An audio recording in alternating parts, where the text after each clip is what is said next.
میں چادر لپیٹ کر آئی تھی۔ ان کو خبر نہ تھی کہ میں کس کی بیٹی ہوں۔ بہرحال ہم نے ان کو کسی نہ کسی طرح یقین دلا دیا کہ ہم یہاں بری نیت سے نہیں بیٹھے۔ کوئی اہم بات کرنی تھی جو دکان میں کھڑے رہ کر نہیں ہو سکتی۔ اس وقت تو یہ لڑکے چلے گئے اور میں بھی ہانپتے کانپتے گھر پہنچ گئی۔ میں اس روز بدنامی سے تو بال بال بچی، لیکن دل تو مٹھی میں آ گیا تھا۔ رابعہ نے میری حالت دیکھی تو سمجھ گئی میرے ساتھ کوئی حادثہ ہوا ہے۔ وہ قسم دینے لگی، سچ بتاؤ کیا ہوا ہے؟ تب میں نے بڑی مشکل سے بتایا کہ میں کیسے مرتے مرتے بچی ہوں۔ اگر وہ لڑکے ہمارا جلوس نکال دیتے تو کیا ہو جاتا؟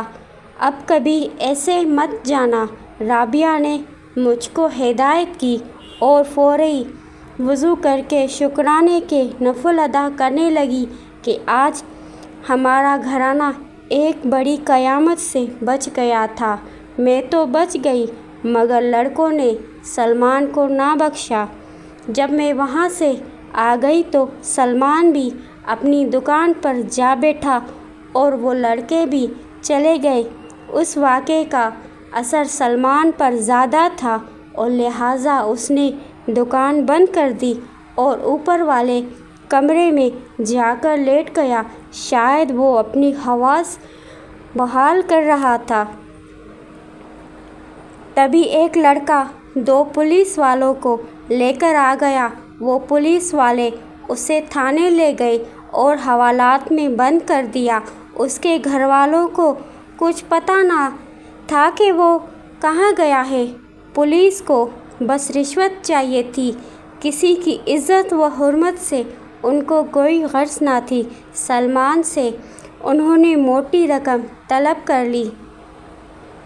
اس نے کہا مجھے دکان پر لے چلو، رقم وہاں سے دے دوں گا۔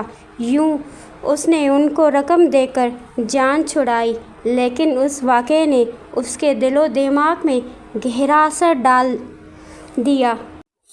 جو لڑکے ہمیں پکڑوانے دکان پر آئے تھے ان میں سے ایک ہماری رشتہ دار کا بیٹا تھا۔ اس نے یہ واقعہ اپنی دوست کو بتایا۔ بس پھر کیا تھا، سارے خاندان میں بات پھیل گئی اور ہم دونوں بدنام ہو گئے۔ عجب بات ہے کہ جس بات کا چرچا سارے خاندان میں تھا اس کا علم میرے والد صاحب کو نہیں تھا۔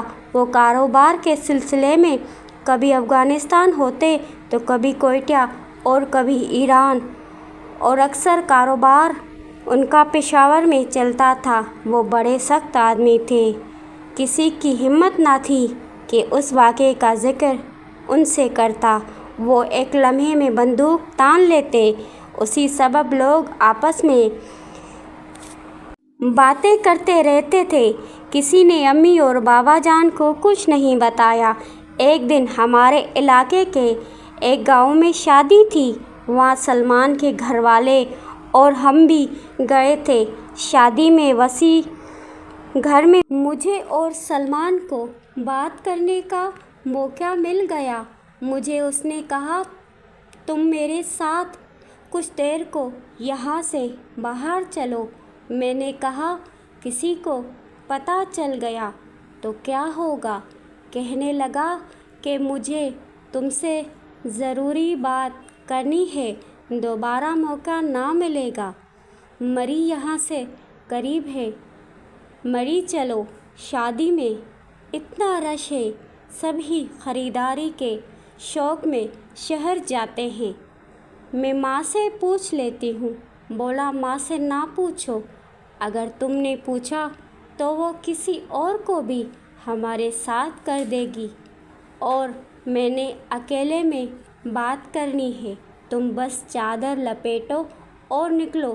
سڑک پر جو وین کھڑی ہے اس میں جا بیٹھو، میں پیچھے آتا ہوں۔ اگر وہاں تمہیں